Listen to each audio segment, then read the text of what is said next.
Здравствуйте, уважаемый член жюри. Меня зовут Алексей Герман. Я учащийся МБО СОЖ номер 1 города Мирного 9 класса. Вашему вниманию мы хотим представить работу по теме «Способы репрезентации социальной рекламы». Данное исследование посвящено рассмотрению весьма актуальной темы нашего времени. Актуальность исследования состоит в том, что в наши дни социальная реклама занимает в общественной жизни огромное место. Одним из следствий социальной рекламы является утверждение в массовом сознании определенных ценностных установок. Цель исследования. Определение способов репрезентации социальной рекламы. Задачи. Первое. Изучить понятие дискурс социальной рекламы в языкознании. Вторая. Изучить основные характеристики социальной рекламы. Третье. Рассмотреть существующие способы репрезентации социальной рекламы. И четвертое. Проанализировать примеры социальной рекламы. Методы исследования. Первый. Аналитический обзор теоретической литературы. Второй. Осмысление собранного материала. Третий. Стилистический анализ языкового материала. Практическое значение – популяризация полученных знаний среди других учащихся и использование в отделах социальной рекламы. Фактическим материалом послужили баннеры и фотографии рекламных плакатов, листовки. Исследование состоит из введения, двух основных глав и заключения.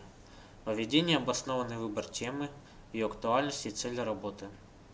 В первой главе рассматриваются научные подходы к проблеме дискурса социальной рекламы и основные характеристики социальной рекламы. Социальная реклама призвана не только скрывать проблемы общества, но и делать жизнь человека в социуме гармоничной, нести добро, оздоравливать общество, отражать общечеловеческие ценности и позитивно влиять на настроение масс.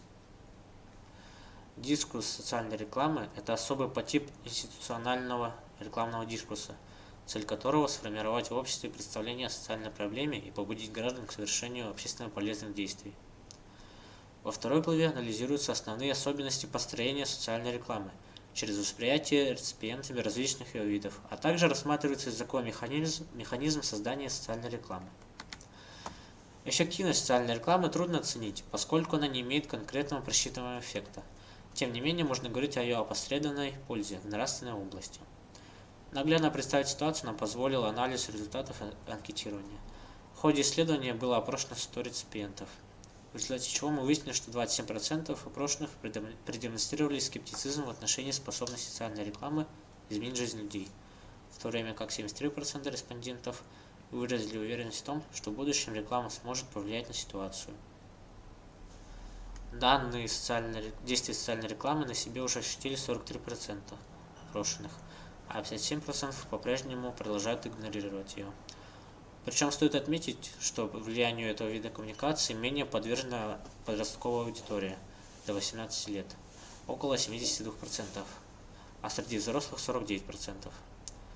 Но при этом респонденты отмечают эффективность социальной рекламы, то есть мы можем сказать, что так или иначе картинка и текст откладывают свой отпечаток в душе анкетируемых. В ходе исследования мы изучили разные стилистические средства, необходимые для создания текста социальной рекламы. Мы пытались разобраться, какие стилистические средства чаще всего используются в дискурсе социальной рекламе. На экране вы можете увидеть примеры стилистических средств в социальной рекламе. Нами проведен анализ плакатов, баннеров и листовок, расположенных в городе Мирном. Нам удалось найти около 50 разных плакатов, листовок и баннеров. Вывод. Исходя из нашего исследования, нам удалось изучить понятие дискурса социальной рекламы в языкознании. Опираясь на труды ученых, работающих в этой области, изучить основные характеристики социальной рекламы. Мы узнали существующие способы репрезентации, изучив различные средства выразительности и проанализировав рекламные плакаты, баннеры и листовки, попытались продвинуть анализ социальной рекламы в нашем городе. Мы выяснили, что наиболее часто встречающийся троп – это метафора, использующая принципы языковой экономии, которые лаконично и информативно-емко передают общий смысл, что исключительно важно в рекламном дискурсе. Социальная реклама в нашем городе, за исключением узконаправленной, отличается яркостью и красочностью, краткостью и лаконичностью высказывания.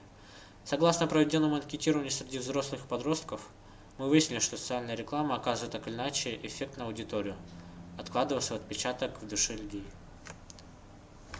Спасибо за внимание.